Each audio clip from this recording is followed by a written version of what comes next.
For 13 years, I had given everything to my wife's father's company. My time, my energy, my ideas, and my loyalty. I had worked through weekends, missed vacations, and sacrificed sleep, all to transform the struggling firm into an empire worth $85 million. It wasn't just a business to me. It was my creation. I had built it from the ground up, turning failed ventures into strategic successes, closing deals that others deemed impossible, and making my father-in-law's name synonymous with power and prestige. Yet, as I sat at the grand dining table that evening, surrounded by family members who had no idea of the storm brewing beneath my calm exterior, I heard the words that changed everything. "Your wife's new husband will take over now." The voice belonged to my wife. Her tone was smooth, practiced, like she had rehearsed saying it. Her father, seated at the head of the table, merely smiled in agreement, as if this was just another business decision, another shift in power that I should accept without question. My grip on the silverware tightened, but I forced my expression to remain neutral. I refused to give them the satisfaction of seeing my anger, my betrayal. The betrayal of a man who had dedicated his life to a cause, only to be cast aside like an employee whose contract had expired. I glanced around the table. The rest of the family was chatting, eating, oblivious to the significance of what had just been said. Or maybe they knew, but they had chosen to stay silent, unwilling to challenge the patriarch's decision. That was how it had always been. What he said was law. And I had been a fool to believe that loyalty mattered, a fool to think that years of hard work and sacrifice would make me irreplaceable, a fool to assume that my wife, the woman I had built a life with, saw me as her partner rather than a placeholder. Her new husband. I looked at her then, truly looked at her, and realized something I should have seen long ago. She had never fought for me, never stood up for me, never challenged her father's authority, even when his choices were unfair. She had simply played the role of the obedient daughter, the princess waiting for her father to arrange the best possible deal for her. And now, she had been promised to another man. Not because I had failed her, not because I was lacking, but because I was no longer useful to them.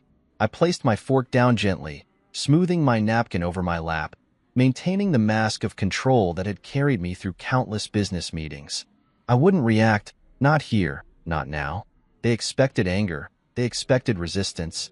They expected me to protest like a man who didn't see the game they were playing. But I saw it now. The room filled with laughter, the clinking of glasses, the hum of conversation. And yet, to me, everything had gone silent. I had built them an empire, and they thought they could hand it over to another man while I walked away quietly. That night, I didn't sleep. I sat in the dim glow of my study, staring at the documents stacked neatly on my desk. Financial records, contracts, agreements, all the proof of what I had given to this company, to this family. They had underestimated me. They thought I was just the workhorse, the fool who had built their fortune while they held the reins. But they had forgotten something important. The horse they had ridden for 13 years had learned to run without a rider.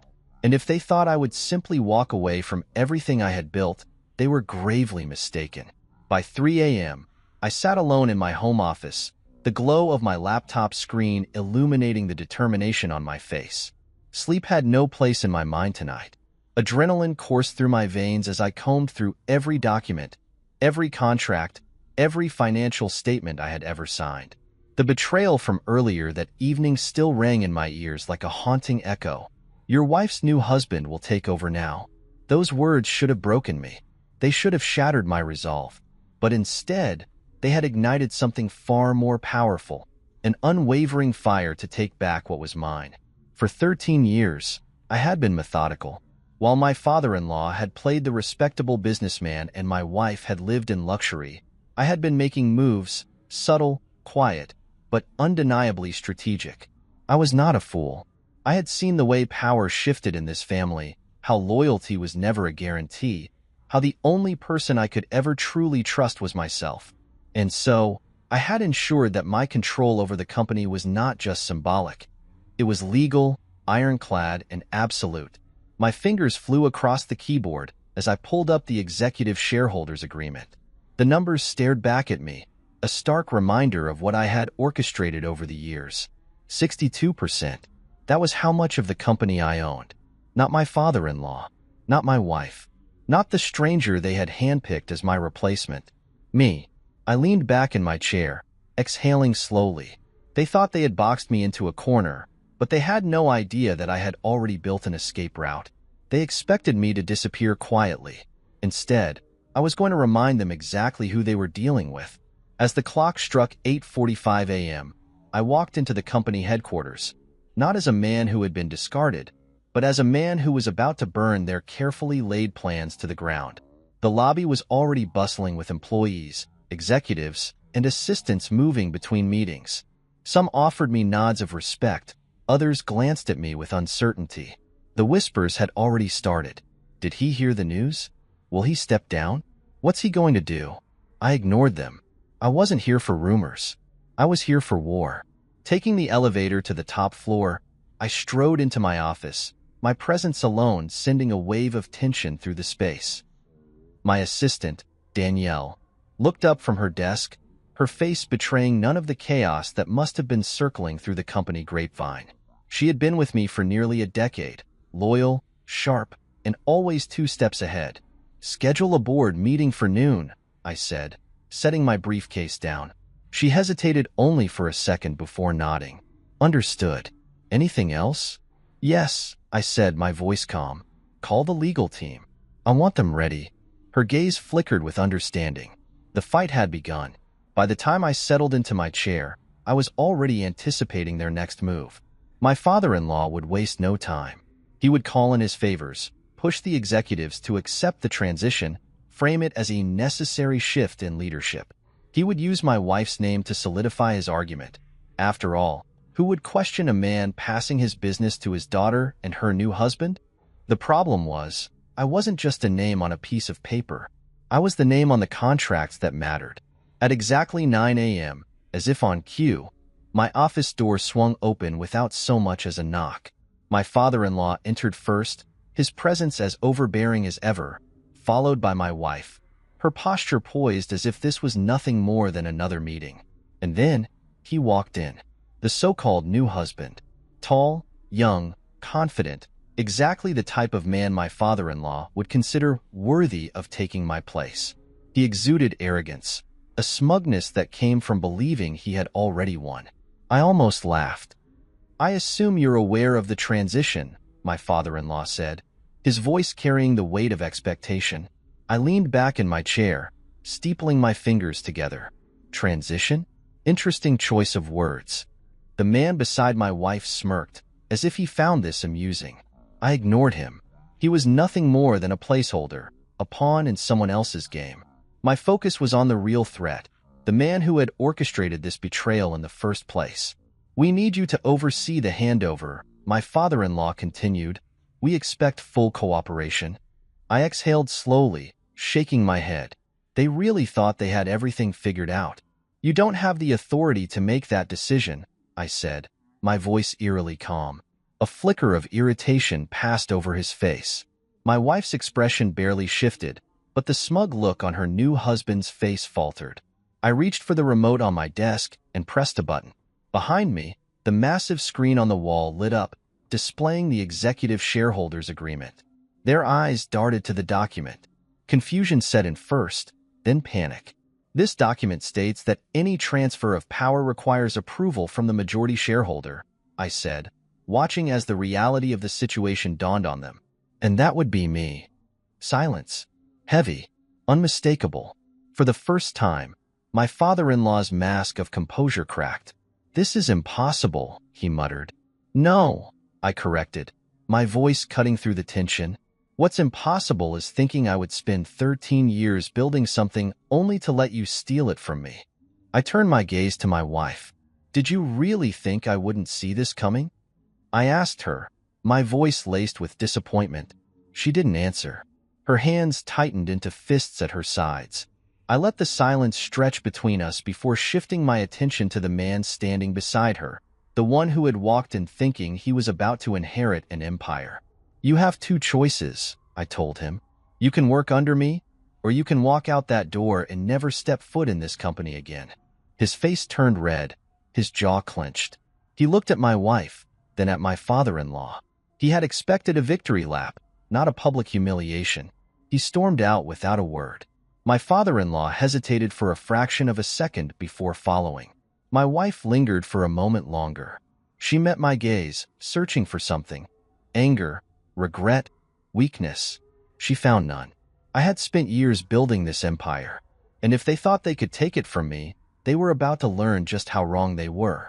The air in my office was thick with tension long after my father-in-law and my so-called replacement had stormed out. My wife was still standing there, her hands clenched at her sides, her carefully curated mask of indifference slipping ever so slightly. She wasn't used to losing. Neither was her father. But today, they had lost. I leaned back in my chair, watching her closely. She was waiting for me to break the silence, to give her something. An explanation, an argument, a reaction. But I wasn't playing that game anymore. "You knew," she finally said, her voice quiet but edged with something sharp. "You knew all along." I tilted my head slightly, as if considering her words. What exactly did I know? Her nostrils flared. "Don't play dumb. You knew what my father was planning. You knew he was going to transition the company to—" She stopped herself before saying his name. She didn't have to. I let out a slow breath, tapping my fingers on the desk. "Of course I knew," I said smoothly. "I know how your father operates. He's predictable. He thinks power is something he can shuffle around like a deck of cards. He underestimated me, just like you did." Her lips pressed into a thin line. "This doesn't have to be a war, you know?" I laughed, the sound dry and humorless. "It already is, darling." Her gaze flickered to the massive screen behind me, still displaying the shareholder agreement, the document that had just dismantled all of their carefully laid plans.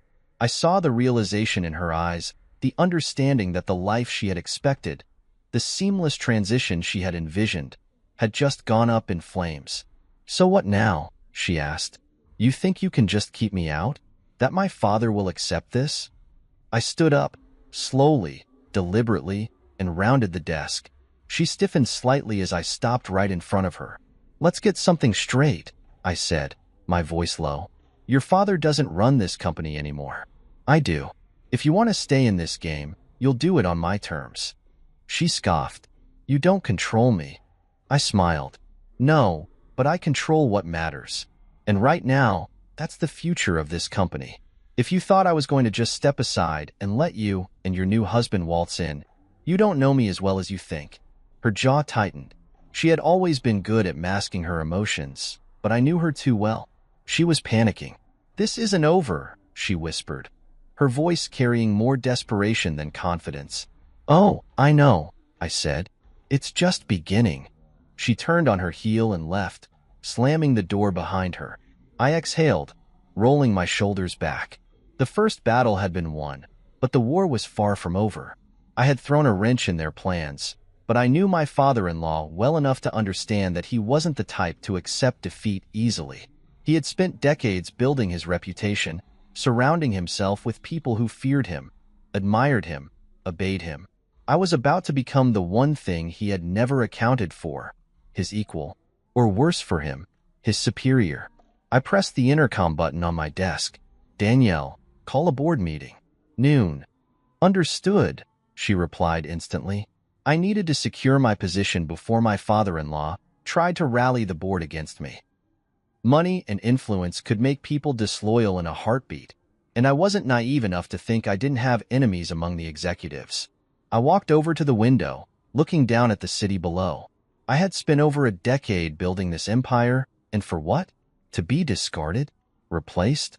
Humiliated? No, not a chance. At noon, the boardroom was filled with executives.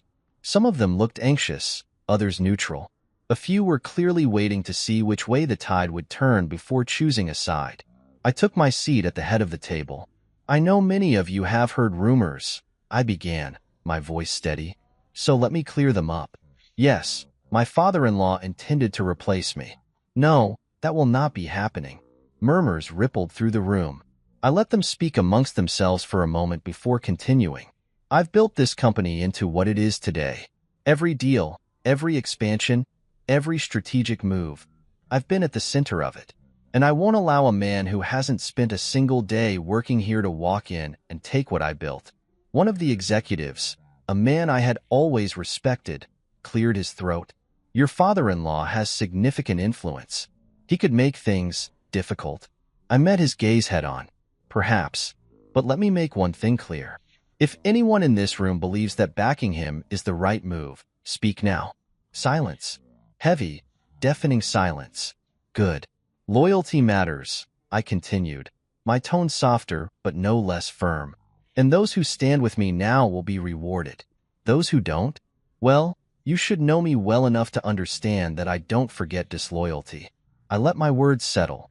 This was a game of power, and I had just made my position clear. By the time the meeting ended, I had secured the support I needed. My father-in-law could try to fight me, but he was about to learn something important. I wasn't the man he thought he could control. By the time I returned to my office, Danielle was waiting at the door. Your father-in-law called, she said. He wants to meet. I smiled. Of course he did. Tell him I'll see him tomorrow, I said. At my convenience.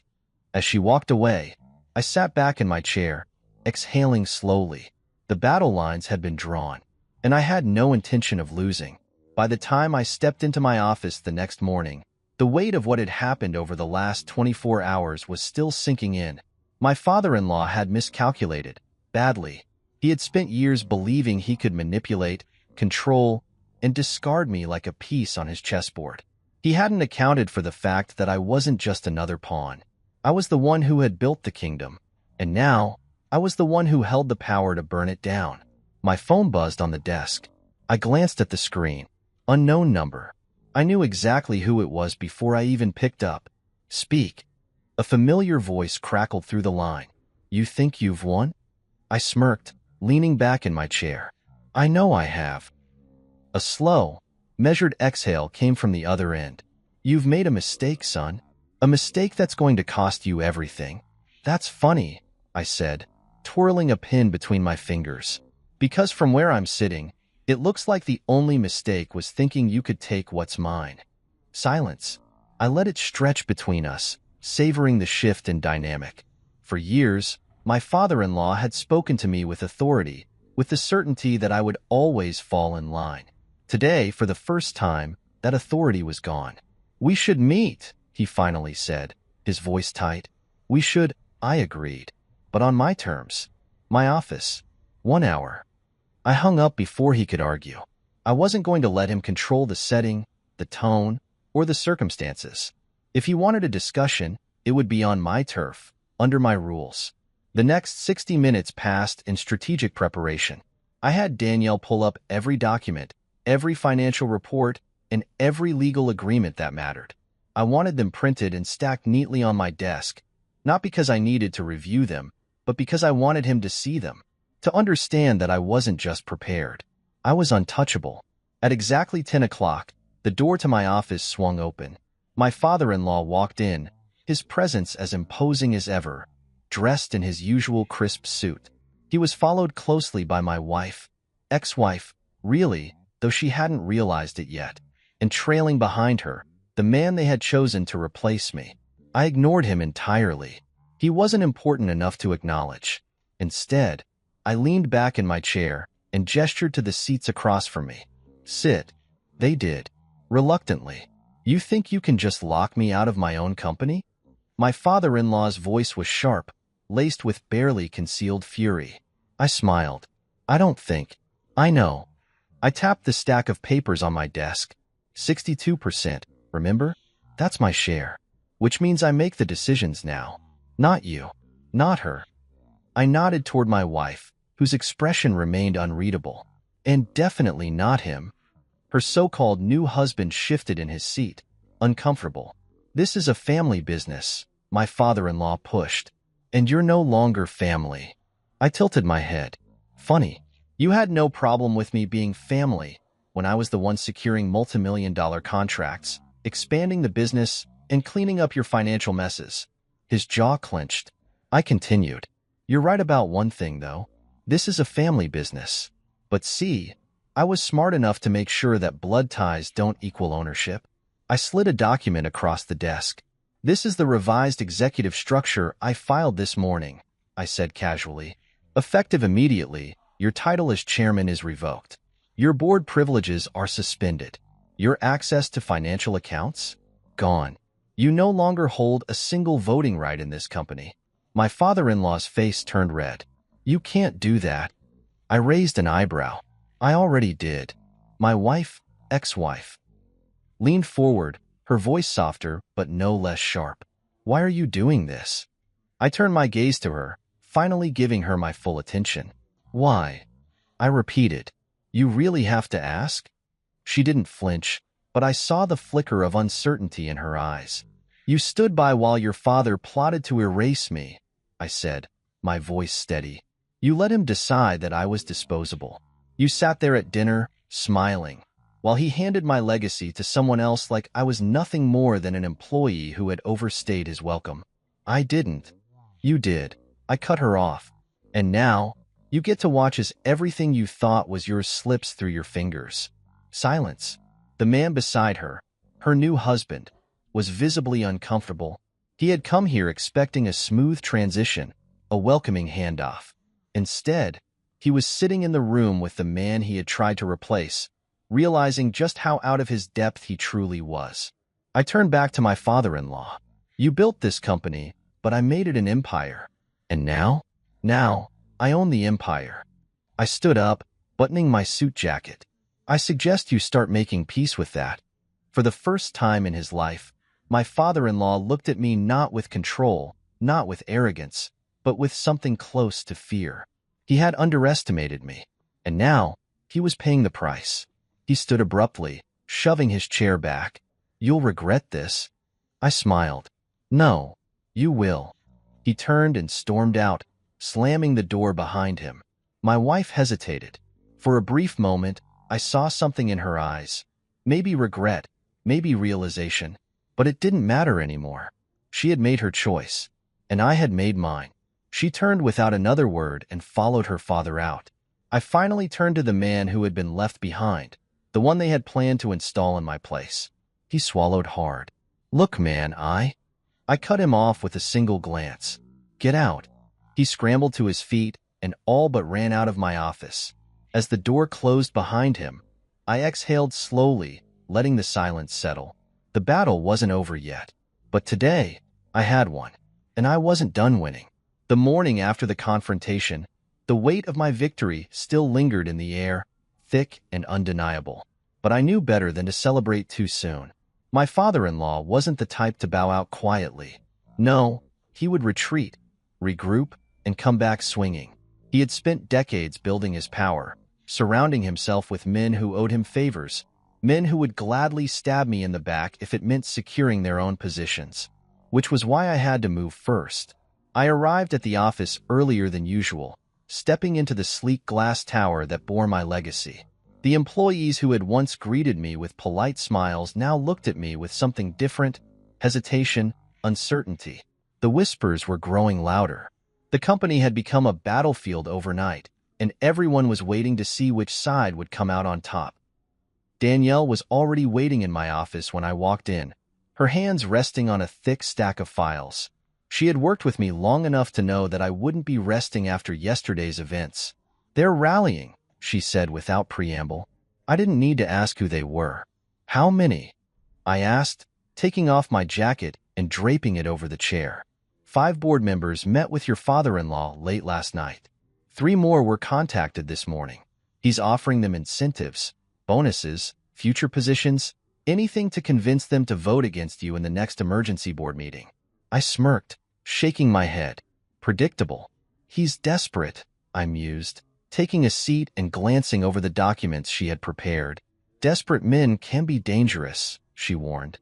She was right. My father-in-law was many things, but he was never a man who accepted defeat easily. If he couldn't beat me fairly, he'd try to do it by force, by twisting the narrative, by making me look unstable or incapable, which meant I had to make my next move loud enough that no one dared challenge me again. I flipped open one of the files, scanning the contents.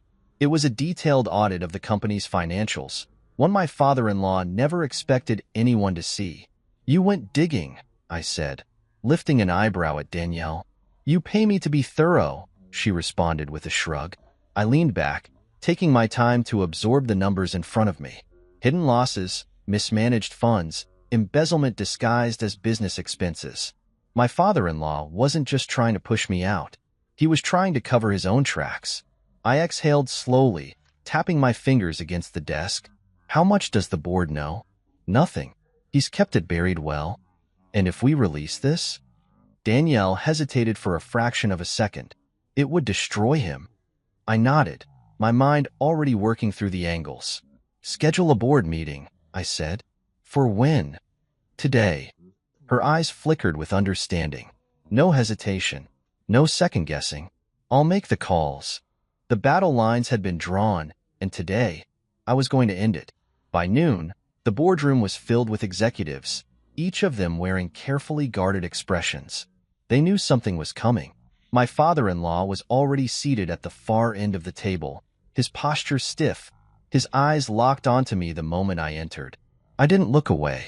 I took my seat at the head of the table, allowing the silence to stretch just long enough to make them uncomfortable.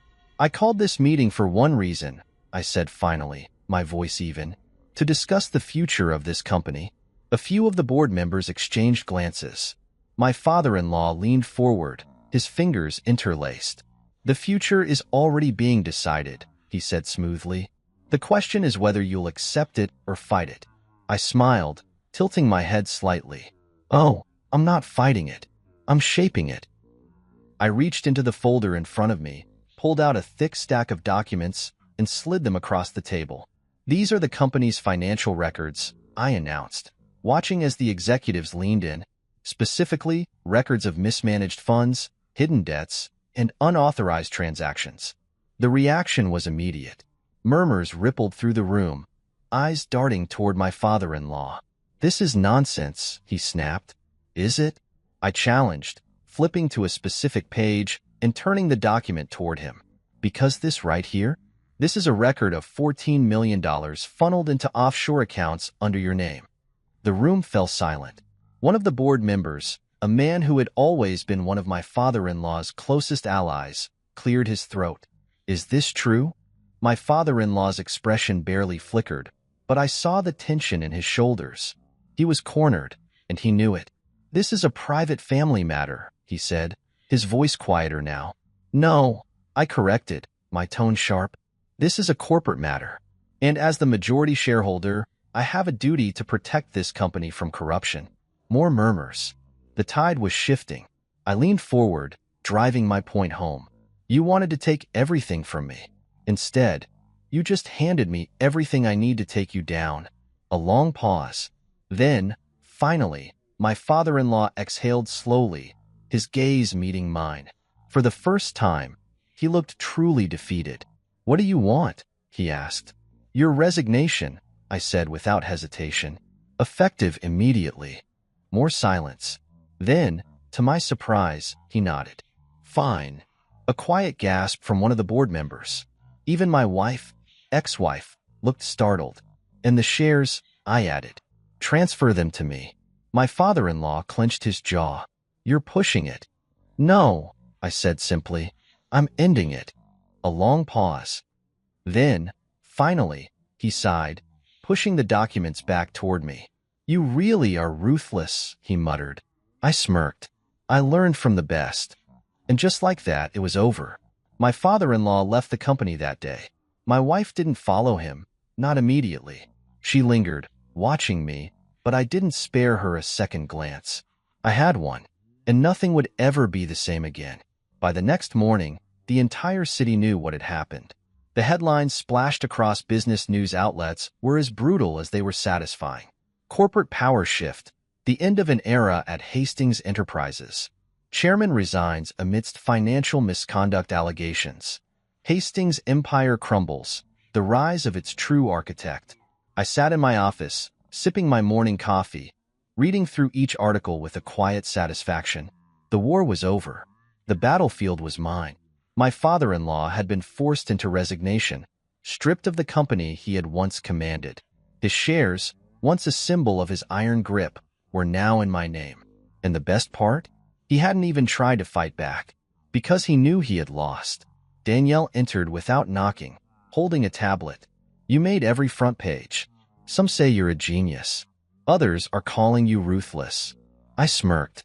Both are true. She set the tablet down and gave me a pointed look. You should know something. Your ex-wife has been calling. Repeatedly. I didn't react. I had been expecting that. Let her call. Danielle hesitated. She also came by the building earlier. Security turned her away. I exhaled slowly. She's not used to being ignored. Clearly, Danielle muttered, before shaking her head. One more thing, you're getting interview requests. Bloomberg, Forbes, even a few international networks. Everyone wants a comment. I chuckled. They want to know how I managed to dismantle a legacy in under a week? Something like that. I leaned back in my chair, considering. The truth was, I had no interest in feeding the media frenzy. Let them speculate. Let them build their narratives about power, betrayal, and corporate warfare. The only thing that mattered was control, and I had secured it. Decline all of them, I said. Danielle raised an eyebrow but didn't argue. She knew me well enough to understand that I didn't do anything for public approval. And my schedule for today? I asked. You have a meeting with the new board at 2 p.m., she said. They're eager to know what direction you want to take the company in now that it's fully yours. I nodded. Good. Make sure all financial reports are on my desk before then. I want to go in with every number at my fingertips. Danielle turned to leave, but paused at the door. And about your ex-wife? I didn't look up from my coffee. She made her choice. She can live with it. Danielle nodded and left. For a moment, I allowed myself to lean back and close my eyes. The past few days had been an all-out war, but I had emerged exactly where I needed to be, at the top. And I wasn't about to let anyone drag me back down. By noon, I received another call from her. I ignored it. By 12:30, a message came through. We need to talk. I smirked at the simplicity of it, as if a few words could undo everything. By 1 o'clock, she sent another. Please. That one made me pause. Not because I felt anything for her. I didn't. That part of me had been erased the moment she sat at that dinner table and let her father dictate my replacement. No, I paused because I recognized desperation when I saw it. And desperate people were unpredictable. By 1:45, I arrived at the boardroom. Executives were already seated, their postures stiff, their eyes watchful. They had spent years under my father-in-law's rule, conditioned to follow his lead. Now, they were looking at me, unsure of what to expect. I let the silence stretch as I took my seat at the head of the table. Let's not waste time, I said, steepling my fingers. I know there are concerns. I know some of you were aligned with my predecessor. But let me make one thing clear. This company doesn't run on loyalty to a name. It runs on results. A few of them shifted in their seats. We're not going to waste time mourning the past, I continued. We're going to move forward. And those who are ready to do that, you'll be rewarded. The tension in the room eased slightly. These were business-minded people. They didn't care about sentiment. They cared about profit. And if I could make them more money than my father-in-law ever did, they would fall in line. I spent the next hour laying out my strategy, expanding global operations, restructuring inefficient departments, securing new international partnerships. By the time the meeting ended, the board was no longer uncertain. They were intrigued, and I had them exactly where I wanted them. That night, as I was leaving the office, I saw her. She was waiting in the lobby, standing near the entrance in a fitted gray dress, looking as polished as ever. I could have walked past her. I could have ignored her completely, but a part of me wanted to hear what she had to say, if only to watch her scramble for an explanation. So I stopped. She looked up, relief flashing across her face. You finally decided to see me. No, I said simply. I just didn't feel like pretending you don't exist. She flinched slightly, but recovered quickly. Can we talk? In private? I studied her for a long moment. Then, without a word, I turned and walked toward the side exit. I knew she would follow.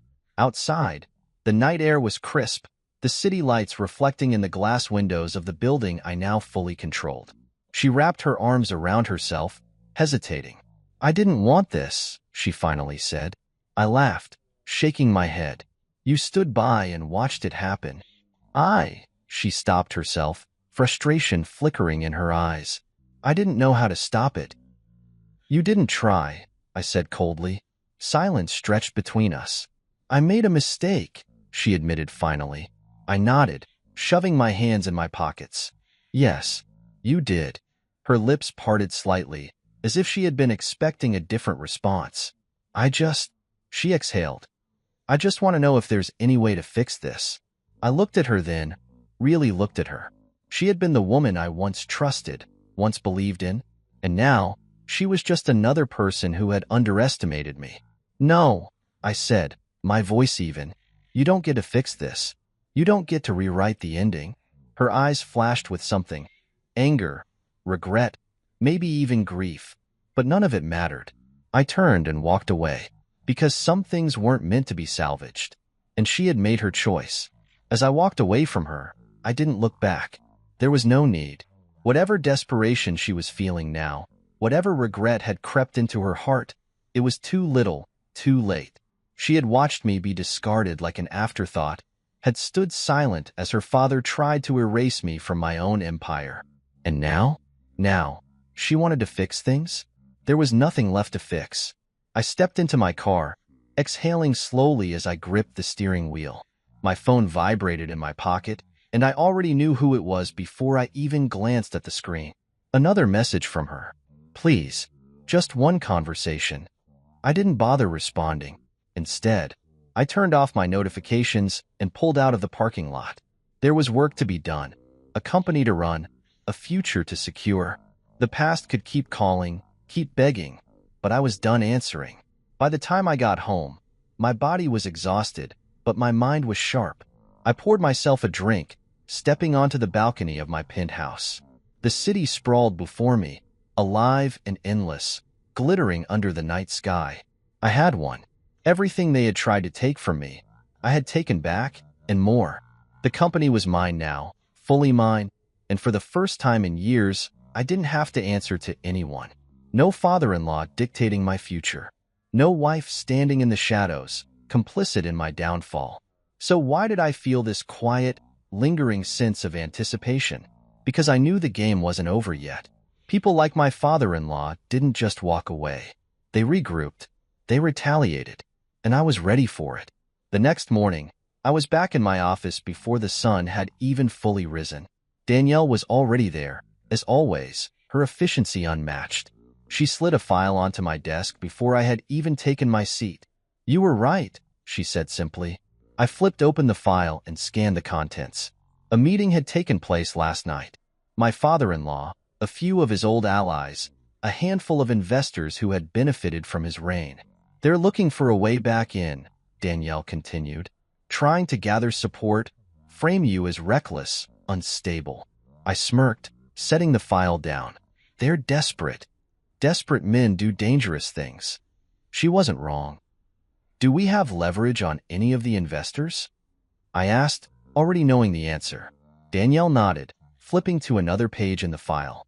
3 of them have questionable financial histories. Offshore accounts, unreported earnings, some borderline legal dealings. If they push too hard, we can squeeze them.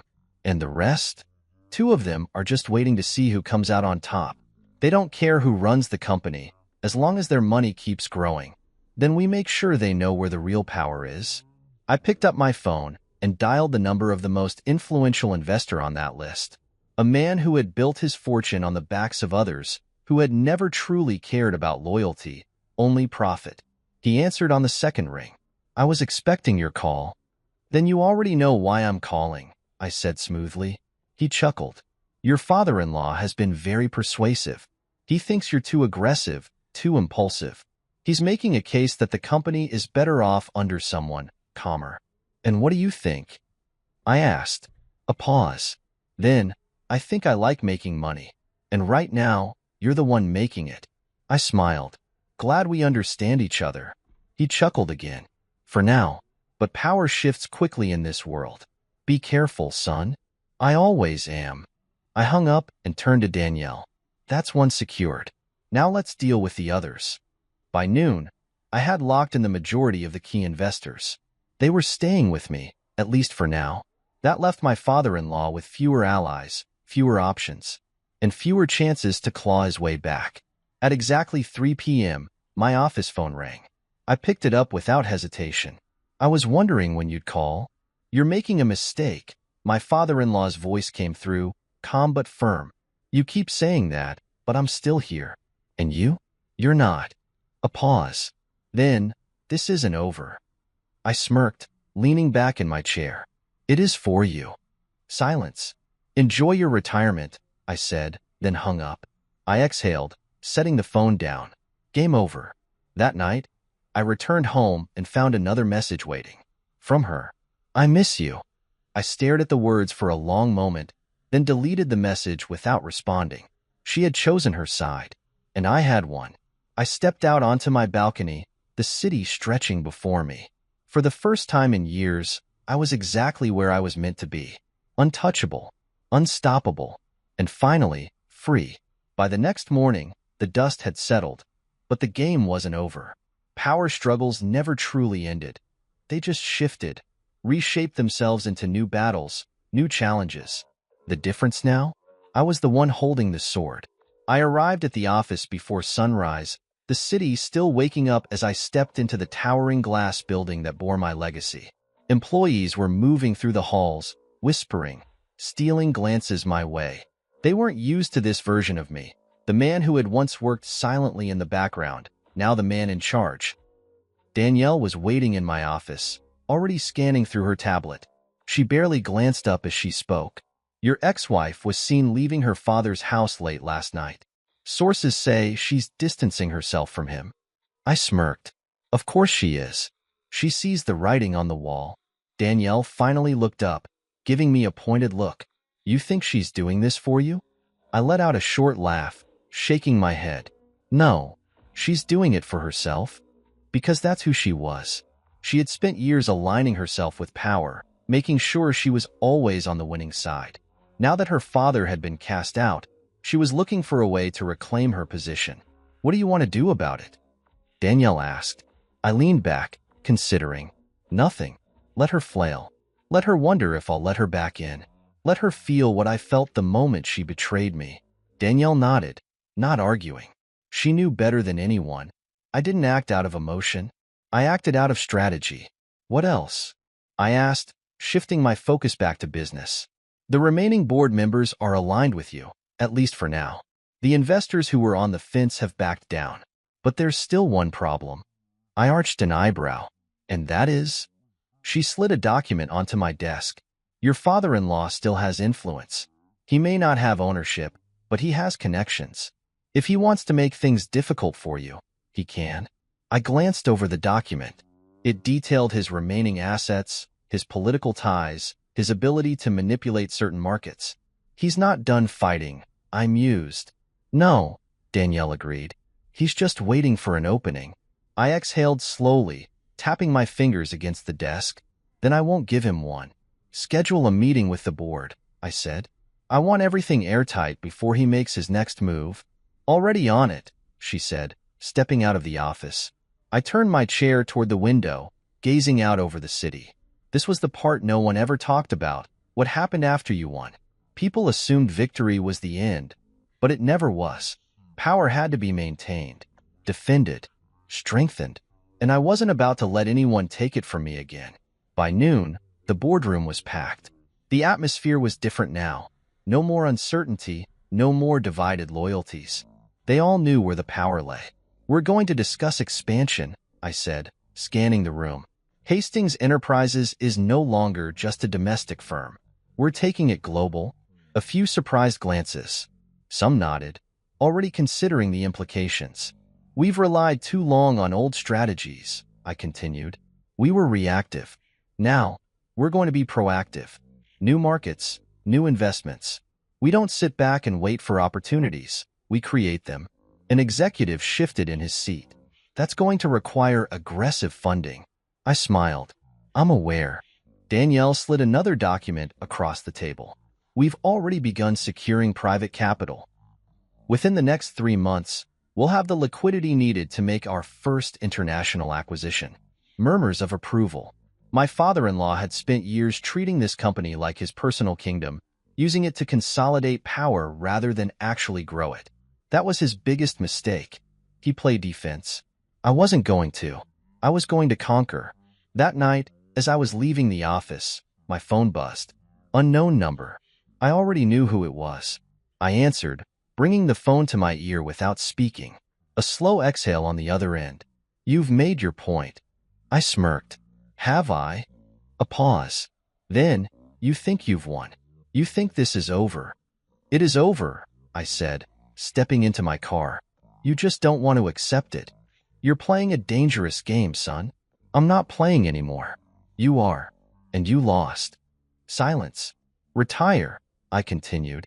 Enjoy what's left of your influence before it disappears completely. Because if you come at me again, I won't just take your company. I'll take your legacy. A long pause. Then, finally, you really are ruthless. You taught me well, I said before hanging up. I set my phone down, exhaling. That was the last time my father-in-law ever tried to challenge me. 3 months later, Hastings Enterprises secured its first international acquisition, expanding into European markets. The numbers skyrocketed. I watched from my office window as the stock price climbed, the city lights reflecting in the glass. I had won. Not just the battle, the war. And no one would ever take this from me again. That night, I got another text. From her. I still love you. I stared at the message for a long moment before typing back. I don't. And with that, I blocked her number. Because power isn't just about winning. It's about knowing when to walk away. And I was never looking back. The city never truly slept, and neither did power. While the rest of the world moved through their routines, I was already steps ahead, calculating my next move. Power wasn't just about holding on, it was about expanding. And if my father-in-law had spent decades defending his empire, I was going to spend the next decade building mine bigger than he ever imagined. The office was quieter than usual when I arrived the next morning, my footsteps echoing in the executive hallway. Hastings Enterprises had already begun its global expansion, and the first phase of international acquisitions was locked in.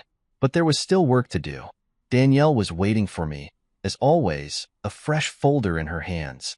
Numbers from our latest acquisition, she said, handing it over. I flipped it open, scanning the reports. The company we had just acquired was already proving to be a gold mine. Revenue up 17% in the first quarter, with even higher projections for the next fiscal year. This is good, I said, nodding. It's more than good, she corrected. It's a statement.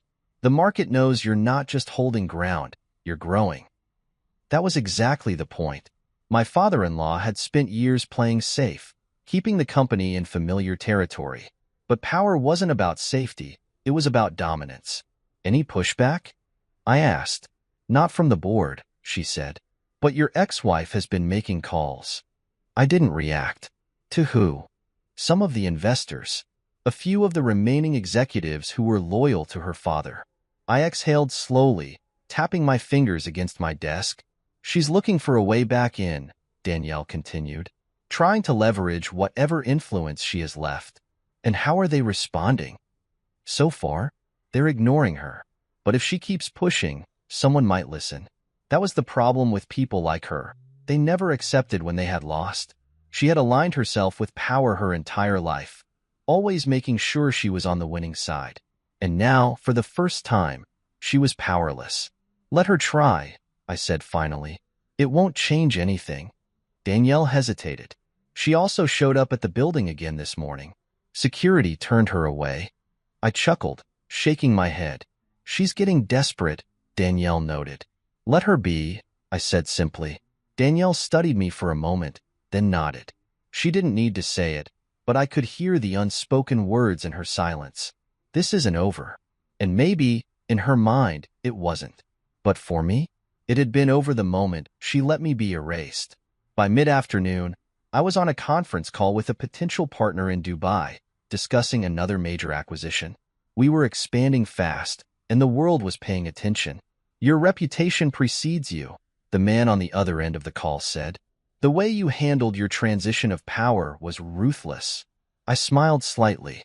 Business isn't personal. Oh, but it is, he chuckled. Every move you make tells the world who you are. And right now, the world is watching. I knew that. I welcomed it. By the time the call ended, I had secured another partnership, and Hastings Enterprises was another step closer to becoming a global powerhouse. I had built an empire that no one, not my ex-wife, not her father, not their failed schemes, could take from me. And that was only the beginning. That evening, I stepped into my penthouse, the city lights stretching endlessly beyond the glass walls. A drink in my hand. My phone vibrated once more. Another message. From her. I should have ignored it, but something in me wanted to see what she had to say. I opened it. I just want to talk. One last time. I exhaled, setting my drink down. I didn't owe her anything, but I wanted to see what her last move would be. So, against my better judgment, I sent a single response. Tomorrow. Noon. My office. The next day, at exactly noon, she walked into my office. She was still as polished as ever, still carried herself with the same effortless confidence. But there was something different now, a hesitation in her step, a flicker of doubt in her eyes. She took a seat across from me, crossing her legs carefully. "You look good," she said after a moment. I didn't respond. I just studied her. She sighed. "I don't know how to start this conversation." "Then don't." Her jaw tightened slightly, but she forced a small smile. "I made a mistake." "You made a choice," I corrected. "And it was the wrong one," she admitted. I tilted my head slightly. "Didn't seem wrong when you sat across from me at that dinner table, letting your father replace me like an employee past his expiration date?" She flinched at that. "Good." "I was stupid," she said, her voice quieter. "I let my father control everything. I let him make the decisions, thinking it was what was best for me. But I see now." She swallowed. "I see that I lost the one thing that actually mattered." I leaned back, watching her. "And what was that?" I asked, my voice unreadable. She hesitated. "You." I laughed. I didn't even mean to. It just came out. "You didn't lose me," I said, shaking my head. "You threw me away. There's a difference." Her eyes flickered with emotion. "Do you really hate me that much?" I exhaled slowly. "No, I don't hate you. I just don't care anymore." She stared at me for a long moment, and I saw the realization dawn in her eyes. This wasn't a game she could win. Not this time. "You wanted to talk," I said, standing up. "Now we've talked. I have work to do." She rose to her feet, looking like she wanted to say more. But in the end, she didn't. She just nodded once, turned, and walked out of my office. And this time, I knew she wouldn't come back. As the door shut behind her, I exhaled. Not because I felt relief, not because I felt anger, because, for the first time in a long time, I felt absolutely nothing, and that meant I had truly won. The door clicked shut behind her, and for the first time since this war began, I felt nothing. No rage, no regret, no satisfaction, just a cold, quiet finality. It was over. She had walked out of my life the moment she let her father erase me. And today, I had returned the favor. I turned back to my desk, my fingers grazing the sleek surface as I exhaled. There were no more distractions, no more betrayals to uncover, no more battles left to fight. I had one. And yet, the city outside my office window kept moving, untouched by the war I had waged and won. The world didn't stop for victory. Neither could I. My phone buzzed. Danielle's voice came through the speaker. "The reporters are still requesting an interview. They want to know your official statement now that everything is settled." I smirked, shaking my head. "Let them speculate." I didn't owe anyone an explanation. "Understood," she said. A pause. "By the way, your ex-wife just left the building." "I know." She looked different, not as sure of herself. "She'll adjust," I said simply. Danielle didn't press further. She never did. She understood me better than most. "One more thing," she said. "Your father-in-law has officially stepped down from all his remaining positions. He's off every board, out of every financial circle. The investors have cut ties. He's irrelevant now." I nodded. Good. That was the final piece. The last loose thread. He had spent decades ruling from behind a desk, controlling people like pieces on a chessboard. He had built a name, a reputation, a legacy. And now, he was just another forgotten businessman. Poetic. There's one last issue, Danielle said carefully. His lawyers reached out. He's requesting a meeting. I exhaled. Of course he is. He wouldn't go down without trying to salvage something. Some piece of his power, some remnant of his former life. Set it up, I said. My office. Tomorrow. Are you sure? I want to see the look on his face when he realizes there's nothing left for him to take. Danielle didn't argue. Tomorrow, 10 a.m., she confirmed. I hung up, staring out at the city. Tomorrow, I would bury the past for good. The final meeting. At exactly 10 a.m., my office door swung open. My father-in-law walked in, but he wasn't the same man he had been months ago. Gone was the confidence, the arrogance, the quiet certainty that he was always in control. He looked old, small, defeated. He took a seat without waiting for permission, but there was no power in the gesture. I won't waste time, he said, his voice rougher than before. I know what you think of me. I know you believe this is over. I didn't respond. I just watched him. But you don't understand something, he continued, leaning forward slightly. Power never truly disappears. It shifts. Today, you have it. But tomorrow, it could be someone else. I smiled slightly. Is that a warning? It's a lesson, he said, one I had to learn the hard way. One day, someone younger, smarter, and hungrier than you will come for what you built. And if you're not careful, you'll be sitting in this chair, having this conversation. I studied him. He wasn't wrong. Power was never permanent. It had to be defended, strengthened, reinvented. But I wasn't him. I hadn't built my empire on family loyalty or empty favors. I had built it on strategy, control, and absolute leverage.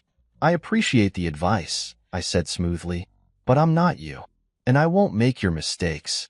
He exhaled, shaking his head. We'll see. Silence stretched between us. Why are you here? I asked.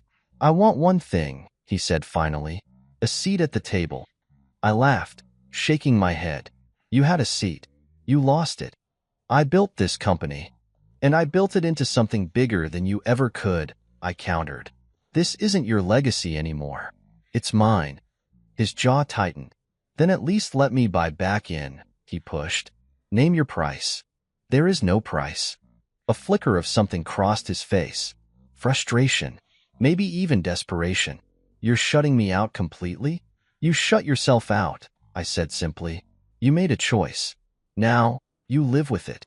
His hands curled into fists on the desk, but there was nothing left for him to fight. You'll regret this, he muttered. No, I said. You will. He stood abruptly, shoving his chair back. I hope you enjoy this power while it lasts, he said. Because one day, you'll look around and realize you're alone. I met his gaze without flinching. Alone is better than betrayed, I said. He hesitated for a fraction of a second. Then, without another word, he turned and walked out. And just like that, the war was truly over. The legacy they couldn't steal. That evening, I sat in my office, the city stretching before me. Everything had changed. The company was mine, the empire was secured, and the people who had tried to take it from me were gone. I had built something no one could steal. Not my ex-wife. Not her father. Not anyone. And now? Now, I wasn't just defending my power. I was expanding it. A knock at the door. Danielle stepped in, her expression unreadable. You did it. Of course I did. She nodded, then hesitated. So what now? I smirked, leaning back in my chair. Now? I echoed. Now, I make sure no one ever forgets who built this empire. She studied me for a moment, then smiled slightly. I never doubted you. As she left, I turned back to the city. They tried to erase me. They tried to replace me. They failed. Because Hastings Enterprises wasn't just a business anymore. It was my legacy, and I would make sure no one ever took it from me again.